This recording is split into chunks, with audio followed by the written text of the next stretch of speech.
നിങ്ങളുടെ ഇഷ്ട പരമ്പരകൾ എക്സ്ക്ലൂസീവായി സൺ നെക്സ്റ്റ് ആപ്പിലൂടെ തികച്ചും ഫ്രീ ആയി ഇപ്പോഴേ ആപ്പ് ഡൗൺലോഡ് ചെയ്യൂ. എന്റെ മനസ്സിലൊന്നും ഇരിക്കില്ല.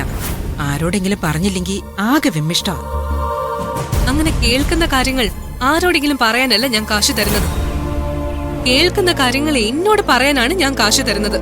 കേട്ടോ? ആ പറ, എന്താ കാര്യം? മോളെ, ഈ ഇടയായിട്ടേ 2-3 ദിവസം കൂടുമ്പോ ശിവദാസ് സാർ ഗാർമെന്റ്സിൽ വരുന്നുണ്ട്. അതും മാറി നിന്ന് രഹസ്യം പറയാൻ. എത്ര ചെവി ഓർത്തിട്ടും കേൾക്കാൻ പറ്റുന്നില്ല. അത്ര രഹസ്യമായിട്ടാ സംസാരം.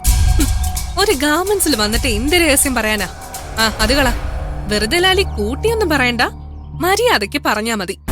ഓ, അപ്പൊ ഞാനെല്ലാം കൂട്ടി പറയുമെന്നല്ലേ?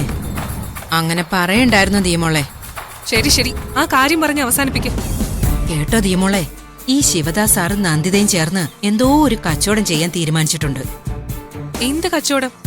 നന്ദിതയുടെ ഡിസൈനുകളില്ലേ മോളെ, അതല്ല ഈ മൊബൈലിൽ കൊടുത്തിട്ടുണ്ട്.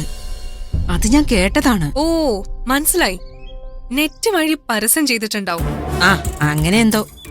എന്തായാലും ശിവദാസ് സാർ വഴി നന്ദിതയ്ക്ക് ലക്ഷക്കണക്കിന് രൂപ കിട്ടാനുള്ള സാധ്യതയുണ്ടെന്നാ ഞാൻ കേട്ടത്.